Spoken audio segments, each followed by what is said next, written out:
person. A few years ago, when my kids were making friends online, I thought, crazy, how can you make a friend online? It's unreal. Nobody can do that. But as I was going through the publishing process, Kerry reached out to me, and we became friends because it turns out that we have a lot of similarities in our life. We're both boy moms. We are both former lawyers. We both love dogs. Apparently, we Right. Our bags and shoes. We even have woven shoes. We're both wearing. We both have tan bags, which you can't see right now. So it was a friendship that was meant to be. And Kerry has been a huge lifeline for me because she was a little bit ahead of me in the publishing process. A little bit, barely. I feel like one step. But I mean, I will tell you guys, I mean, some of you, thank you. You came last year, you're here this year, thank you. I found the whole publishing process to be hard. Like, it was I did not anticipate how hard it was going to be and how lonely I felt. Right. And I wanted to talk to somebody, and I didn't. And so when I saw that you were approaching launch day, and I'm like, I'm just going to, whatever, I'll just reach out online and say hi and see if you want to talk. And it literally meant the world to me. I had all these great accolades for my book, and I was as happy as I could have been. I mean, I was kind of living the dream, and yet, as Kerry said, I was really lonely, but I couldn't talk to anybody about the fact that it was really scary to be publishing a book because I was living the dream, publishing my book, getting all these great accolades from, the Barnes & Noble Discover Pick and Goodreads Most Anticipated Book, all this stuff. And Kerry understood all that because she had been through it with her best-selling book. And so it turned out we were a great match. Yes. Yeah. And I was so excited when you responded to me. I was like, oh, she wants to be friends. We did want to be friends. Yeah. More than we ever knew, because here we are today. I know, and I'm so glad. Yeah. So we decided it would be a good idea for us to do some book events together. And a lot of people thought we were a little crazy because she writes nonfiction and I write fiction. But the thing that we both have in common, other than this, is that this writing is a second career for both of us. Well, it's a third career for Kerry because she went into dog breeding first. But we thought it would be fun for us to talk about second acts in life and what a second act means and how you get there and how do you make that transition. And I wonder if before we go into our very first question for each other, if we should briefly talk about our books. Yes. Just a 90-second summary. I still am not good at this. This is, you're told, like, when you have a book coming out, like, you get your elevator pitch dialed. No, you're supposed to be like really able to like roll off. I can't. I'm not very good at it. But I will just say that if you haven't read Puppy Brain, if you've never heard of Puppy Brain, it is a book. I raise golden retrievers. I have a particular passion for therapy dogs, and I love people. And I found that out in the process of raising golden retrievers, how much I love people and getting to see a dog with a person and seeing what happens there. So the book is really everything that I learned in raising puppies. It chronicles the neurological development of puppies from before they're even created, like what goes into the thought process from me before I ever breed dogs. And then what we do when we raise them so that they can become amazing family pets, amazing therapy dogs.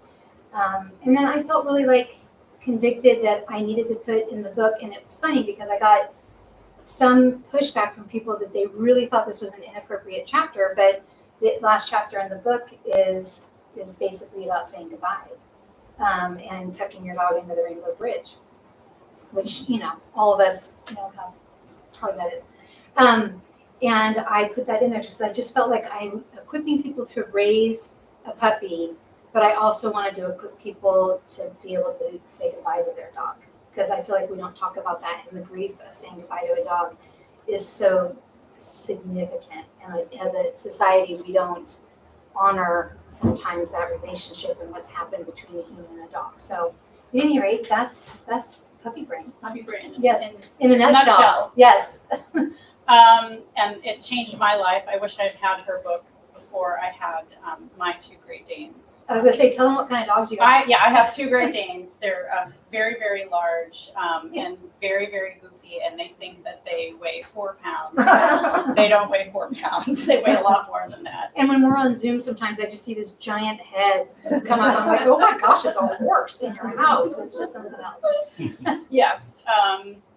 So my novel, Penitence, opens on the immediate aftermath of a 13-year-old girl having shot and killed her 14-year-old brother. And a lot of people think that sounds terrible, but it's not actually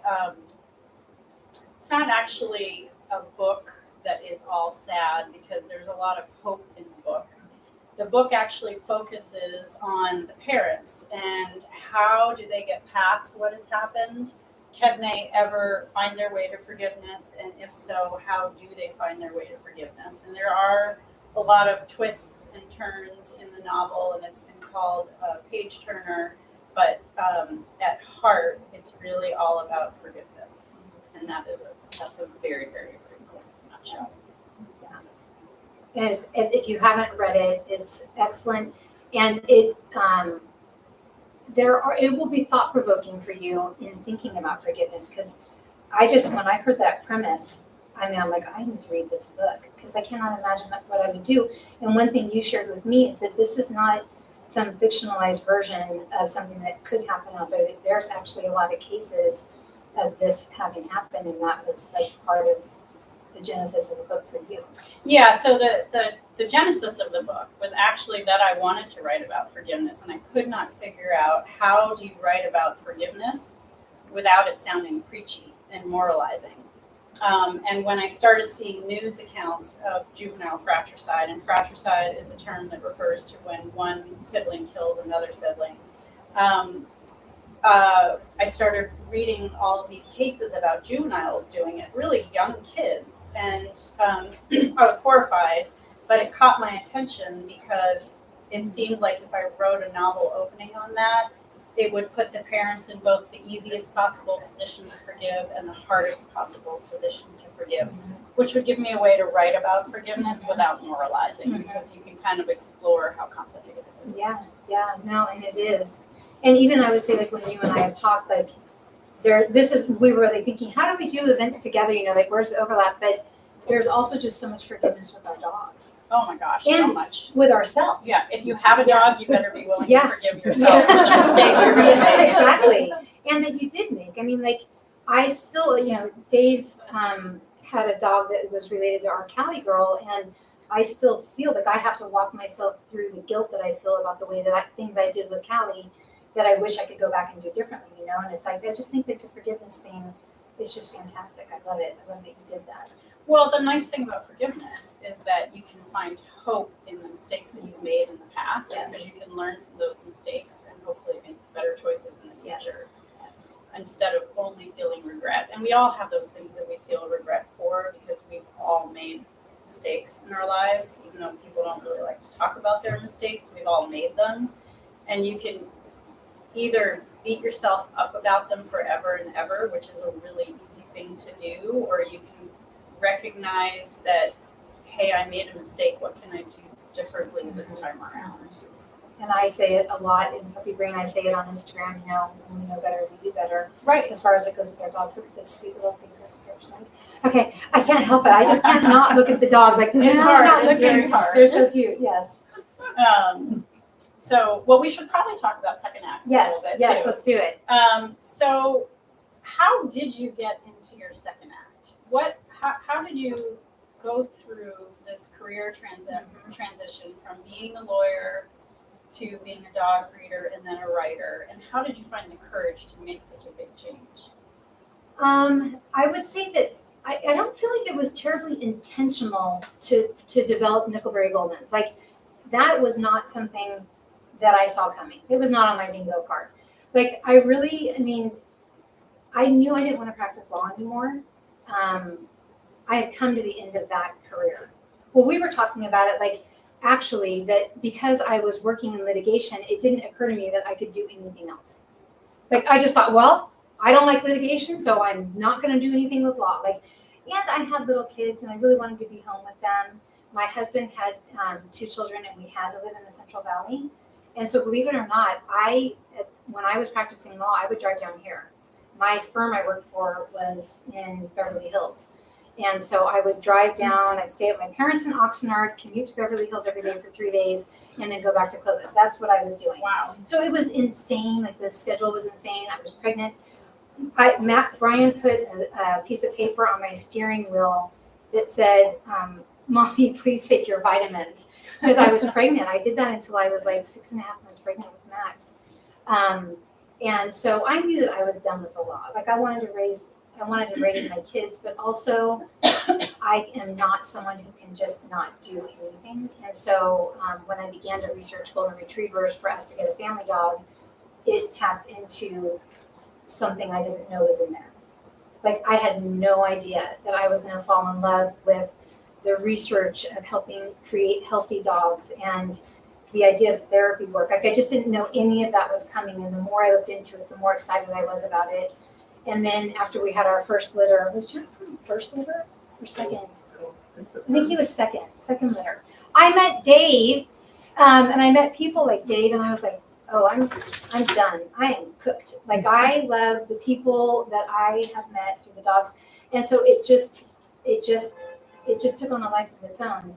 And in that, I was able to write because of Instagram and my blog that I kept. The blog, I don't know if you remember the blog. Like, the writing was all a part of that, and I loved that piece of it. So I don't know. I feel like I just got to a place where I couldn't practice law anymore.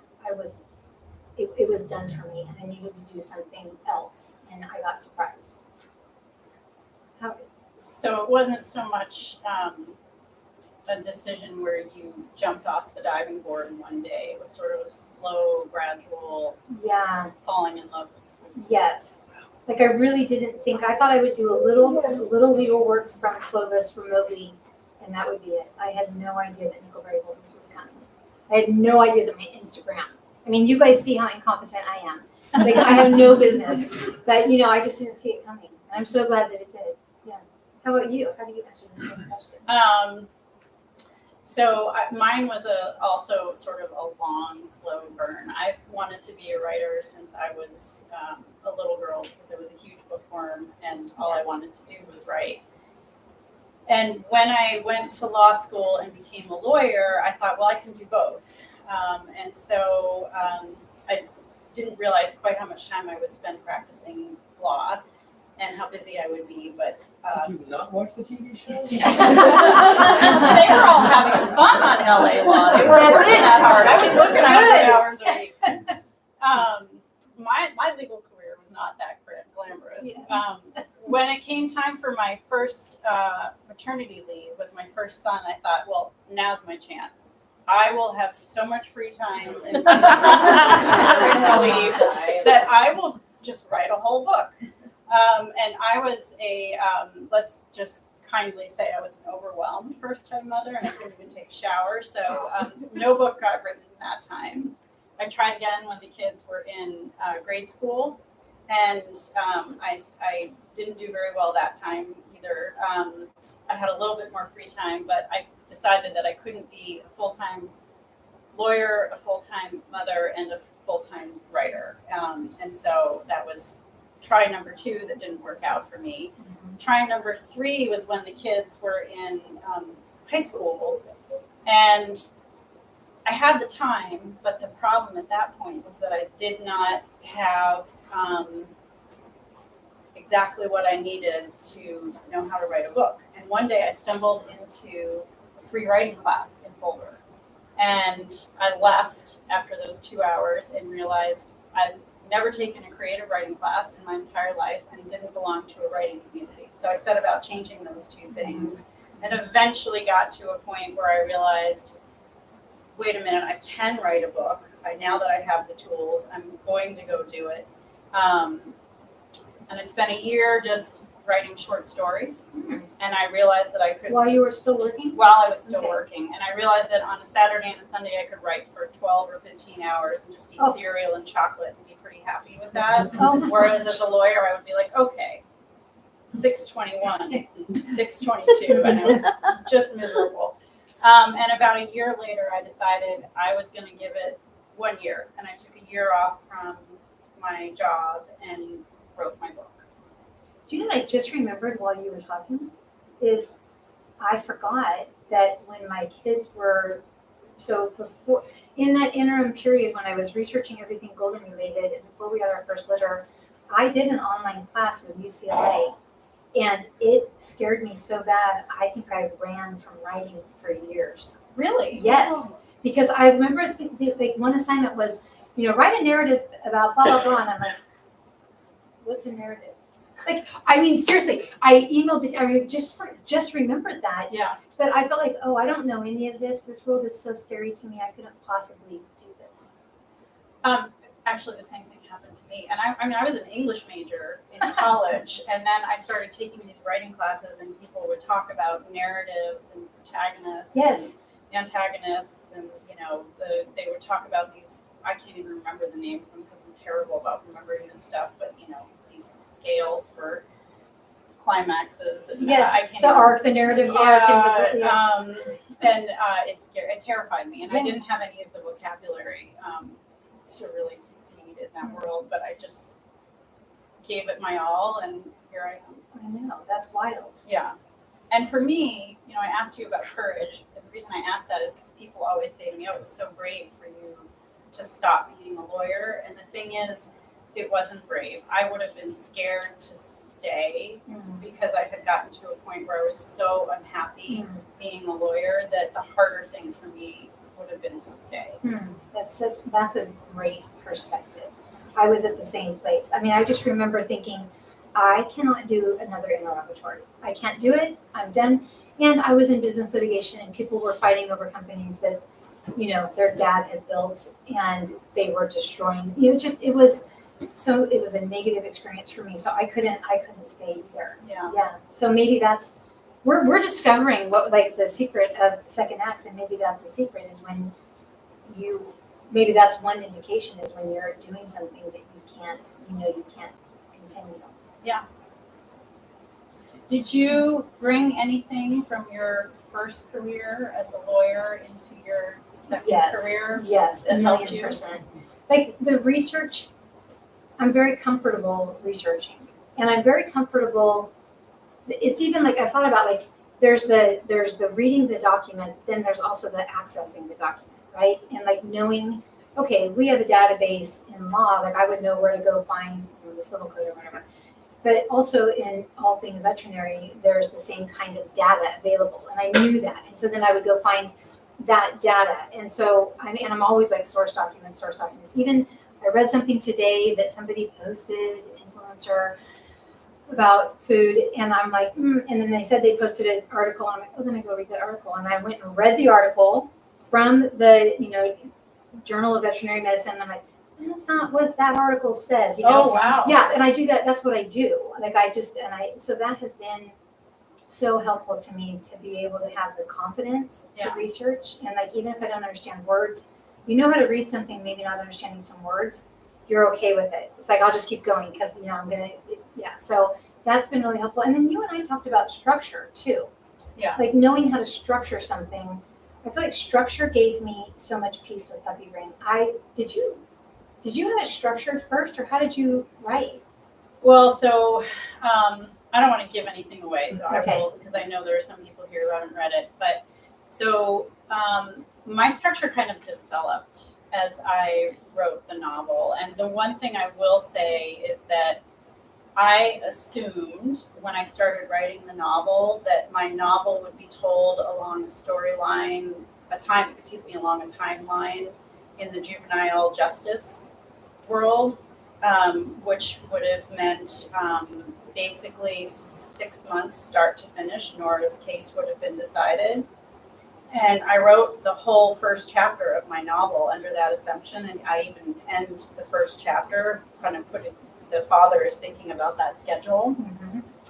But I started doing more and more research, and although her case technically should have been in the juvenile system in the state of Colorado. When I ended up spending a lot of time with criminal defense attorneys, they told me that there was not a single prosecutor in the state of Colorado who wouldn't charge her as an adult. And I had to shift my whole Oh timeline my gosh. because even though she was only 13, any 13-year-old who had committed murder would have been tried as an adult. Wow. That's a curveball. Yeah, it's a huge curveball. Yeah. And also it was a real, Meter's calling. I'll be right back. Okay. it was also a little bit of an emotional gut punch because, she's 13. Yeah.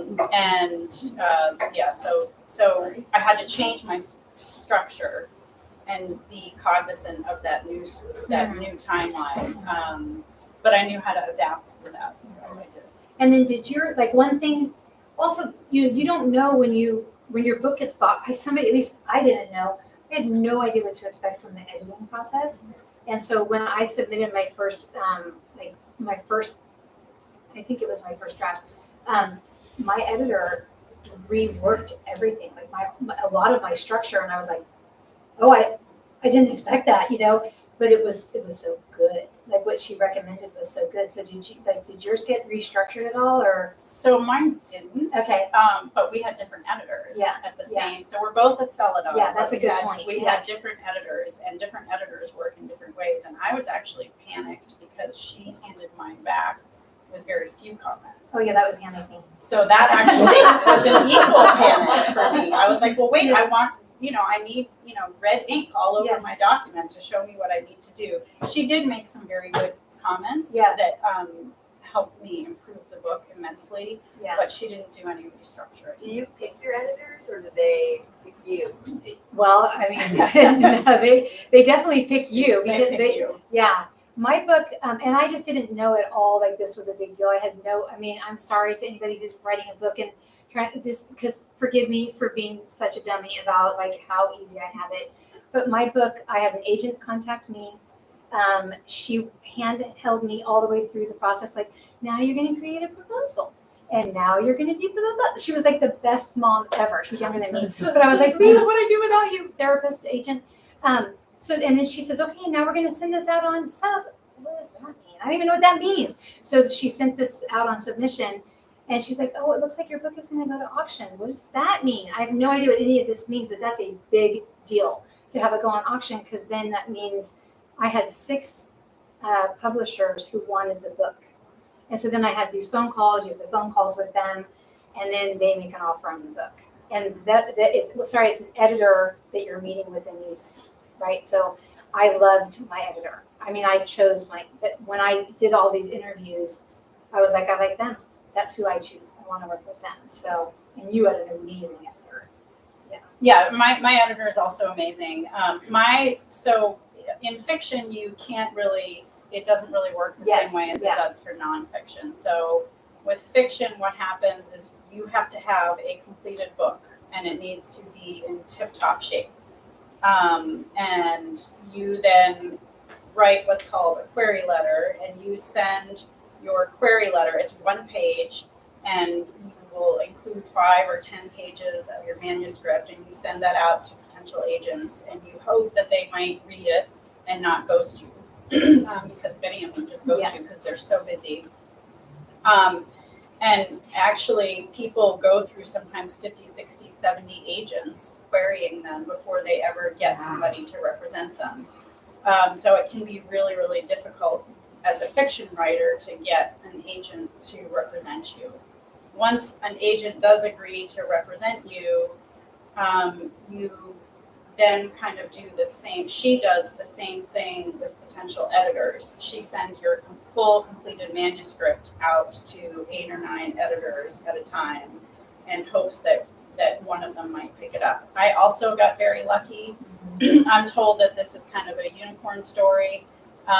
But when my agent sent out the novel, the manuscript, it was the Thursday night before Memorial Day weekend. She said, nobody's going to get back to us for probably 6 weeks because it's summertime. So just be prepared that we're not going to hear from anybody. And eventually, if we hear from people, if we hear a lot of no's, we'll just start all over again, and we'll go to a bunch of other editors. And I went to bed that night not thinking that I would have any positive news for a really long time. And I woke up the next morning with many, many emails from my agent, which I didn't see because I was thinking, well, I'm just not gonna, open my emails for a little while. No. And then when I finally saw her emails, I saw all those emails and I thought, shit, that many people have already said no. I'm definitely not opening those emails. And instead, my editor had preempted the novel. No. So we never went to auction because she preempted it with a. That is really fun. Yeah, I mean, that's yeah, it was really fun. unicorn story and really It fun. is a unicorn story, but a good one. Yeah. And one thing I want to say, because I feel like this will come up anytime we're talking about second acts, is even though people paid money for me to write a book, I really struggled with imposter syndrome. Like Allie knows. Allie, it just about brought me down. Like I really had a hard time believing that anybody really wanted to read anything I was going to write. Like that was a very difficult thing for me. And when I sent in, I think it was probably a fourth round of revisions, I sent it in and it came back with very little. And my son Max, if any of you know him, he's a little bit sarcastic. He was home and I'm like, oh, see, they hate it. They hate it. They hate it. Everyone's going to hate it. It's going to suck. It's terrible. And he's like, you found out, Mom. You got them. That's what they did. They bought a book and they gave you money. And now they want it to fail. How did you know? And I'm like, okay, fine. But imposter syndrome, I feel like when you leave a very secure place and you go to do something new that is this foreign, that's a real thing that you have to contend with. And you and I have not talked about this, so I don't know if you battled that. I absolutely battled it, Okay. especially because I don't have a lot of the credentials that some fiction writers have. I didn't get an MFA, that's a master's in fine arts and creative writing. I don't have that degree. I have my undergraduate degree and my law school degree, but no creative writing degree. And so I was missing that. And because I was missing that, I kept thinking that somebody was going to say, we made a mistake. And actually, when they came back with no edits, I got my manuscript back and there weren't enough edits, I thought that they realized that it's terrible. That they had made a mistake and they wanted to take back their offer. Yeah, we're just going to walk away, let you keep the money. Yeah. Yeah. Did you share with your writing groups though? Did that help your confidence level? Yeah, so the both of us shared our drafts, I think, with our writing groups before they ever went out, right? You didn't? I did not. I did. I had shared mine with a writing group. So that helped me. But even then, it's kind of hard to have full confidence because you just tell yourself negative things about it. Yeah, I couldn't conquer it. For me, it haunted me. I mean, it's weird because you saw on Instagram like leading up to launch day and woohoo, wah, and I was in terror. I was just in terror that people were going to hate it, that I was going to hear negative feedback. Like the one chapter for me that I felt like I had to nail was the First Train the Humans chapter. Like that for me is the most important chapter. And I did send First Train the Humans. And I did send that out. I mean, Allie read several versions of that. And I did send that out a lot because I was like, if I don't nail this chapter, like why even write the book? That for me. But otherwise, I got a lot of, oh, it's great, I love it. And I'm like, no, you don't. Give me negative. Like it was a tough process. Yeah. Are you working on something else? My short answer is yes. I'm not disciplined like you. I wish I were. And I do have this business deal that takes a lot of time. And so I'm trying to figure out how to become disciplined. And honestly, you guys, to be brave to write memoir. Memoir is really scary and there's stuff I want to say. And I still wonder, do you want to know anything about me? Do you really want to know? I feel like I should just write about dogs. Maybe everyone just wants to know about dogs and I shouldn't, I don't know. like my experience and stuff. So I have, I mean, again, Allie, I just keep pointing to her, like, you know, because I write so much, I'm like, this is terrible, read this. Like, you know, because I do have so many stories, I mean, just so many stories about the dogs and the way they changed me. They changed my life. They've changed my life. And they've helped me love me, and they've helped me love people. And I want to write about that in a really profound way. So I'm working on it, but it's going to take like a decade, maybe. I don't think it's gonna take you a decade. Okay, maybe not a decade. I don't think It so. feels like it. Though. I don't think so. How about you? I am working on something. I'm really excited about it. And because I like to write about themes, I do, you know, I'm told that penitence is a page turner, and I kind of liked writing the page turning aspect of it, you know, the sort of plot twists and the underlying story and things like that. But I really liked there to be a theme in the novel, and, you know, the theme in penitence was forgiveness. But what I want to write about in this next novel is whether we are who we think we are, or whether we are who other people think we are. Oh. Um, Oh, that's so, So that's good. not that second Am I novel. in your writing group? Tell me I am. What'd you think? I want first copies. I want the Fun. manuscript as soon as you're done. Yeah, Yeah. that's fun. So, And where are you in like your process? I actually have been more organized this time around. So in fiction writing, there's a great debate between whether you're a plotter or a pantser. You know, a plotter is somebody who writes out down a full, you know, outline, and they know exactly what they're going to do every step of the way. And the pantsers, they just sit down and start writing. And actually, neither of those make very much sense to me. But the first time around, I was maybe like 70% pantser, 30% plotter. And this time I feel like I'm more, you know, 60% plotter, 40% pantser. So Okay. I've done a lot of planning, and I've done some writing. So I think that's part of why I'm having a hard time too writing, like figuring out what I'm writing is I have been pantsing all over the place. Like just pants. Like there's just no structure of any sort. I'm like, let me write about this story. Let me write, you know, and I don't have any idea yet how it can be structured. Yeah. So I have a lot of writing with no concept of how it can be structured. So Well, so the other thing about a second act is that you had to learn how to do something all over again from scratch. Yeah. And you have to be sort of humble about it. You have to recognize that, like a baby learning how to crawl, you're going to stand up and fall down, stand up and fall down, and or a baby learning how to walk. yeah.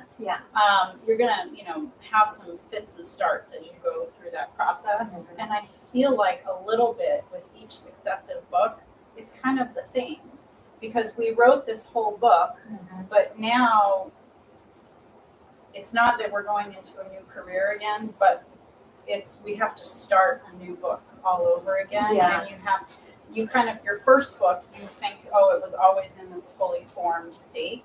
Well, that's not true. Right. At one point, this current book, Puppy Yes. Brain, it Yeah. was just a bunch of notes here Yeah, and there. right. And we turned it into a fully formed Yes. book. And Yeah. same thing with my book. And it's hard to kind of get past the fact that you're starting from scratch Yes. now. And then it will coalesce. Like I Yes. do remember with Puppy Brain when it was like the clouds parted and I knew exactly how I was going to structure the final, the whole thing from beginning to end, and it just made so much sense. Like it just came together and it Yeah. made so much sense. And that was such a great moment.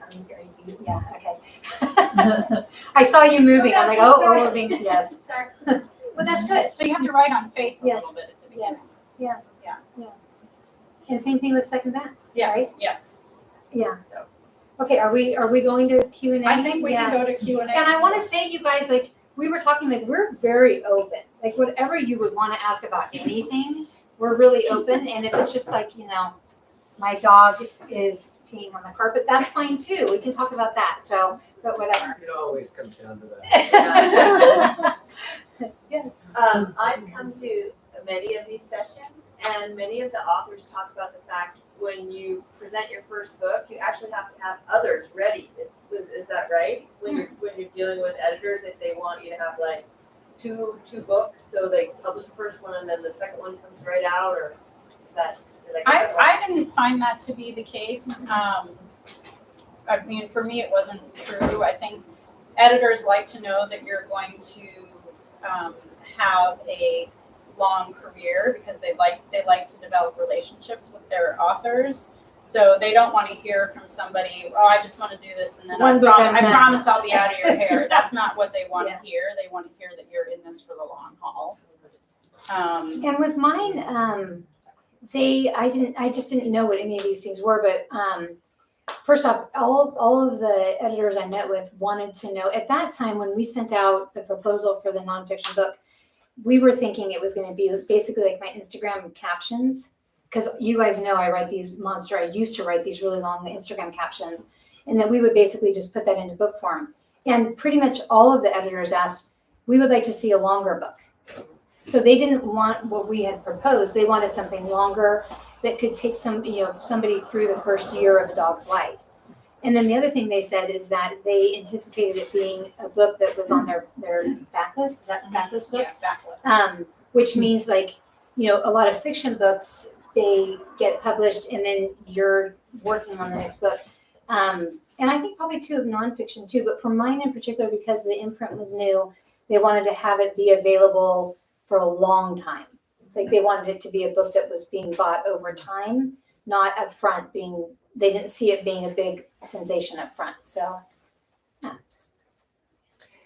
I read both and loved both of your books. Thank you. Thank you. And I've questioned, Kerry, your book, the cover is kind of obvious why you've got a puppy on there. Yes. But Kristen, can you talk about your decision and what the cover represents? Yeah, and I actually have a really good story about that cover, which is that when my editor asked, well, how will we decide what kind of cover will we have? What would you like the book to talk about on the cover? What do you want it to represent? And I thought the first thing I needed to do was share some photographs of Southwest Colorado, because the fictional town in my novel is based on Telluride in Southwest Colorado. And most people in New York who are in the publishing industry have no idea what Telluride, what that area looks like. So I sent a bunch of photos of that. And I love photography in general. And so I sent a lot of nature photos, including a lot of pictures of aspens. And aspens feature prominently in the novel. They came back with this as one of 3 potential covers, and everybody chose this cover automatically as sort of the first one that we wanted.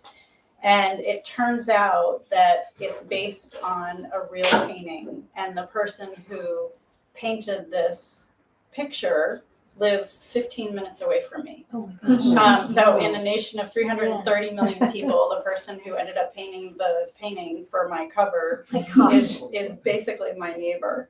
And in terms of representation, I think that people wanted it to sort of represent the outdoors in Colorado, but also the idea of the grief that you can find in the novel, but also a little bit of the hope. I love it. It's a great cover. Yeah. We should dispel the myth that authors don't get any say on covers, at least for us, because I've seen people say that a lot, and I'm like, that's not true. I mean, they were great. Sullivan was amazing to work with, and I mean, really until I signed off, the cover. I feel like the cover was my baby. Yeah, they asked for my input in advance, and they gave some things to think about, and then I was able to give feedback along with my agent, and they really worked with me. They were terrific about the cover. Yeah. And because of it, both of our covers look fantastic. Yeah. So. Yeah. Well, I had the best photographer ever too. So. Is that your son? No, it's Miranda. She's not here tonight. Oh. These guys all know Miranda. She's amazing. She's actually genuinely, I don't know if you all know, like she's a rock star photographer. Like that's what she does for a living. Oh, that's so cool. Yes. And so I was like, do you think you could photograph a puppy? I love that. She has one of our dogs. So I love that. She's like, will he be drunk? Maybe, yeah. Anybody else? I have a question for Kristen. how did you come up with the idea for this book? I mean, Well, I saw some news accounts of juvenile fratricide, and once I saw one, I started doing more and more research on juvenile fratricide, and I found way more cases than I was comfortable. I mean, I thought, oh, that one was a mistake. How often does one young child kill another? And I found I found probably 50 or 60 cases from a 10-year period. And some of them were heartbreaking and involved kids that were, the very worst was a 9-year-old who beat her 4-year-old brother to death. Oh, gosh.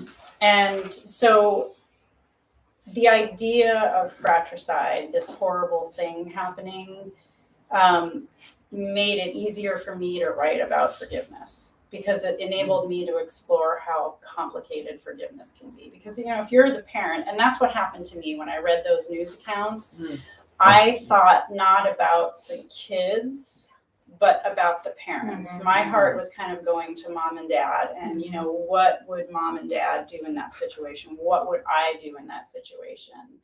And that was what kind of gave the signal to me that if that's who I'm thinking about right away, then that provides the right way to write a novel about forgiveness. So that was sort of the opening scene. And then it just kind of developed from there as I figured out who all of the characters were. And, you know, it's have you already read it? no, No. I just bought it. It's written on dual timelines, and I developed the whole timeline in the past because it really affected what was happening in the present. Wow. What's the Netflix show? I can't think of it right now. Oh, Adolescence. Did any of you see that show, Adolescence? Have you gotten a lot of questions? I mean, they're very different. They are, yeah. So let me say They're very different. when I finished watching Adolescence, I felt like somebody had punched me in the gut. Yeah. Because it's so sad and so heartbreaking, and I didn't feel like there was a lot of hope at the end of that. Yeah. I do feel like mine is very, very different, because Adolescence is more about a specific thing, you know, incel culture in Great Britain and online radicalization of very young kids. And so mine has sort of a different premise. It's just that they both involve young people. Yes. And I feel like mine, I can't say that or else it'll give a spoiler. There is hope in my novel. Yes, You won't feel like you've been punched in the gut when you finish You're reading it. really disturbed at the end of Adolescence. I was very disturbed, and I was sad, but I wasn't disturbed at the end of the book. I mean, there's no avoiding the sadness of it. Yeah. So. Yeah. Yes, ma'am. So after reading your book, Yes.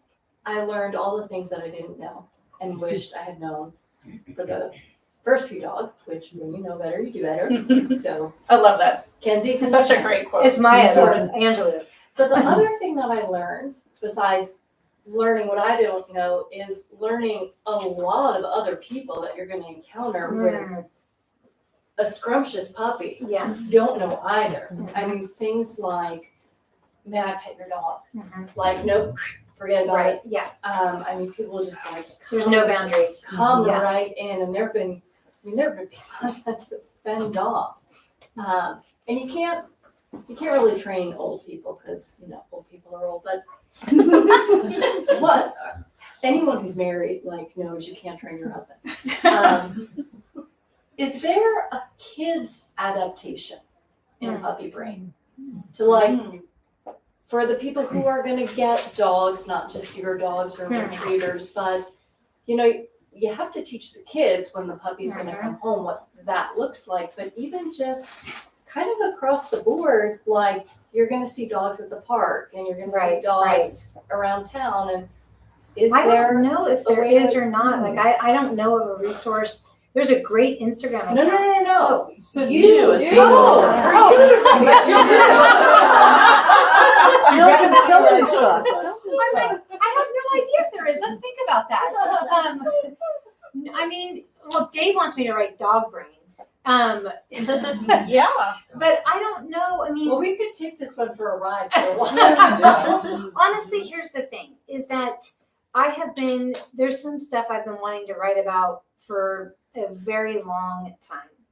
And I have always thought I would write about it from like, I feel like in many ways the dogs were like therapy for me. And I have wanted to write about that from way before Puppy Brain was anybody's idea. Like, so Puppy Brain felt like a departure from what I thought I would be writing about. And so I'm trying to really stay true to what I want. I mean, I know that I could. Like, I know I could write it, right? I know I could write Puppy Brain and I could write a kid's version. I know I could write other things that would be adjacent. I don't know that that's what I want to write, and I want to write what I want to write. You know what I mean? Who cares what you want? Yeah. So I don't know. I mean, I've been asked that a million times if I would write the kids' version of it. But I know some people's kids who read Puppy Brain and are rock stars. I was gonna say ours were 11 and 13 Yeah. when we got the puppy, Yeah. and it translated very well. Our sons Yeah. every day would have it open to the schedule, and he would be like, "It's time for him." They're amazing. They're amazing. So I will say I can't say like much younger, but 13, 11, 10, that was very much they got it. And I have heard that from a lot of people that their kids have read it or they're reading it. My agent right now is reading it to her son. So, and I think he's 9. So One thing yeah. that does drive me crazy is Christmas present dogs or surprise present dogs. Yes. And kids screaming and crying. It's the first interaction with a puppy. Right. It drives, and they video it, and it just, I'm like, it drives me crazy Yeah. when You and me both. it's that's not the way to introduce a dog into a house with just No. chaos, No. Yeah. horror. It's right, and horror. No, and it's not loving. It's not a loving thing to do to another sentient being. So I'm with you on that. Yeah. That'd be a short book. No surprise puppies. Yeah. Yeah. You've talked extensively about knowing when you're ready for a puppy and the sort of litmus test that you go through to be ready for a puppy. Do you think that applies to know when you're ready for a second puppy, and maybe your first puppy was angelic and the most amazing dog in the world? I mean, no other dog has ever hold a candle for this dog. How do you then go, well, maybe I will have a second?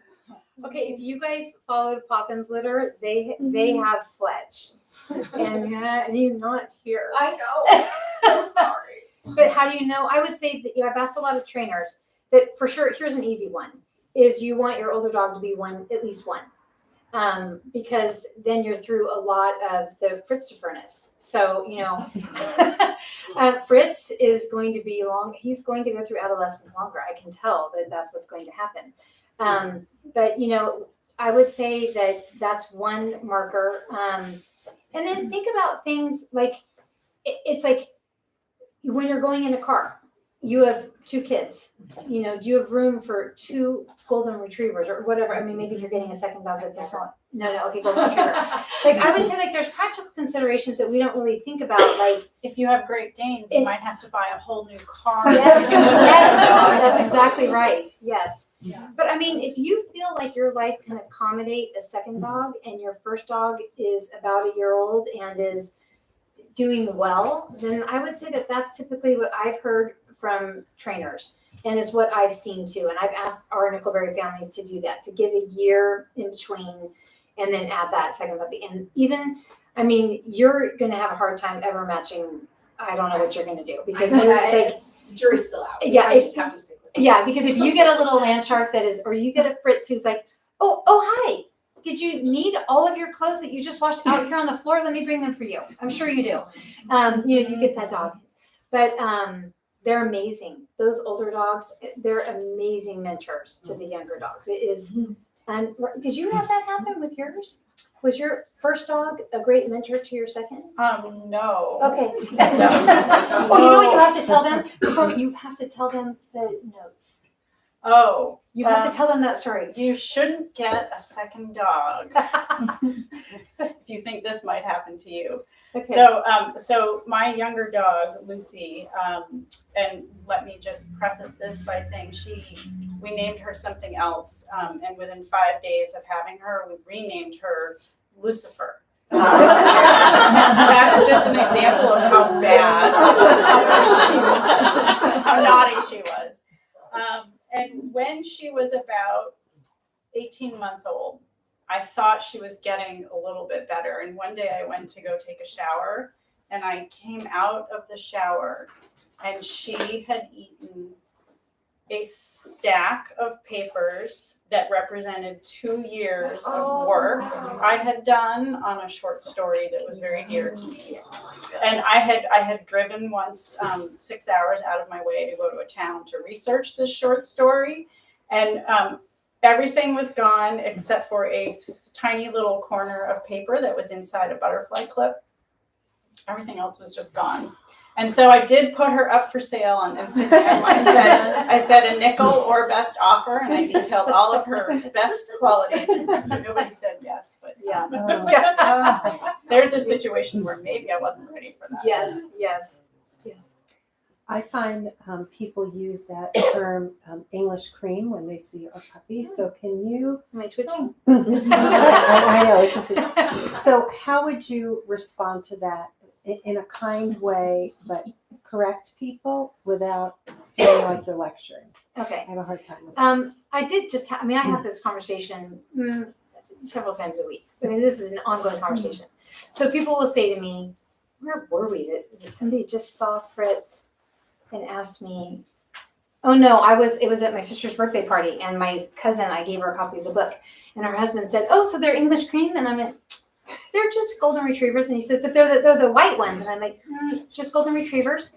And he said, oh, but like, so what do you call them? I just call them golden retrievers. And so like I said, he said, okay, well, why didn't you call them English cream? Because then people know that they're the white golden retrievers. So he was wanting to make this distinction. And I said, well, first off, the color is not the thing that distinguishes. It's how they're built. So like I would say they're an English type golden retriever, but really honestly, they're just all goldens. And here's why it matters. So I told him this and he went, oh, and I said, because anybody who is super intentional and serious about breeding golden retrievers is not going to call them English creams. It's a red flag. So if they're calling them an English cream, that tells you a lot about the person who is raising those puppies.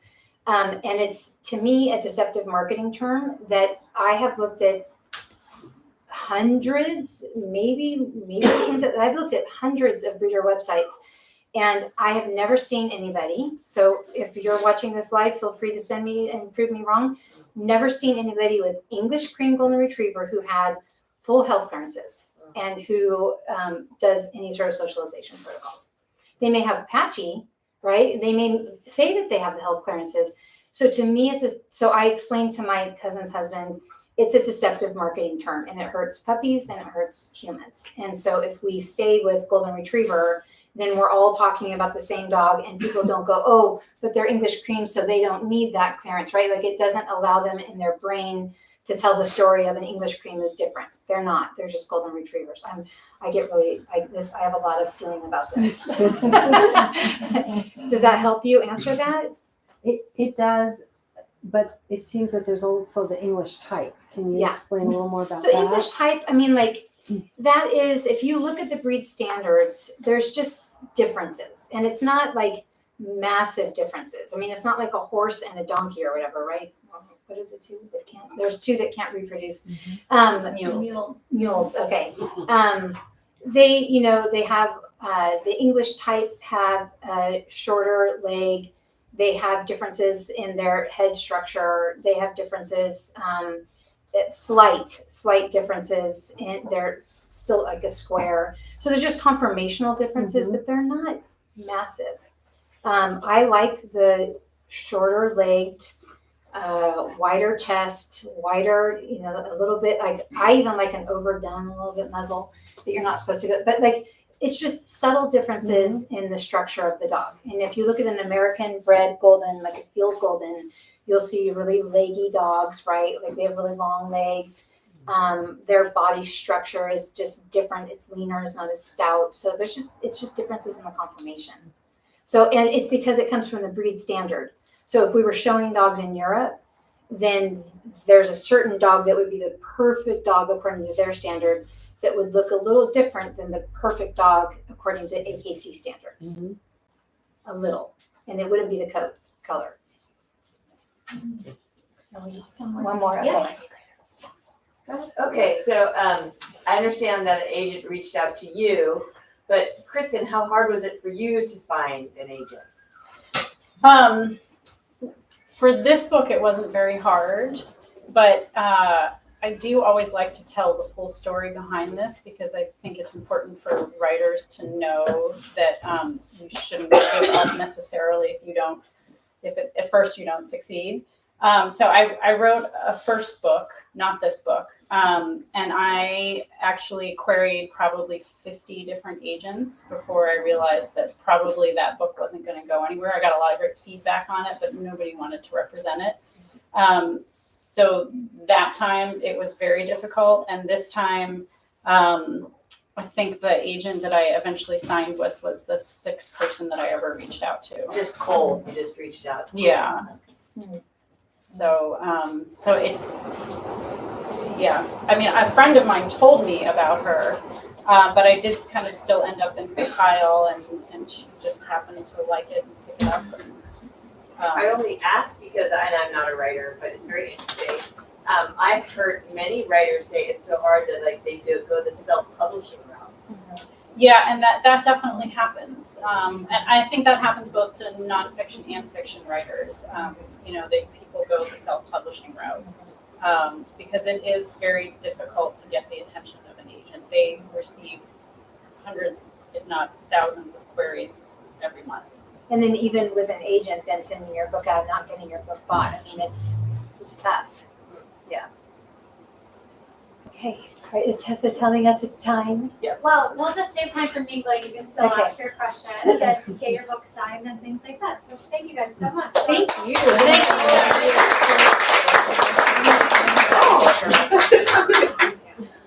We're going live.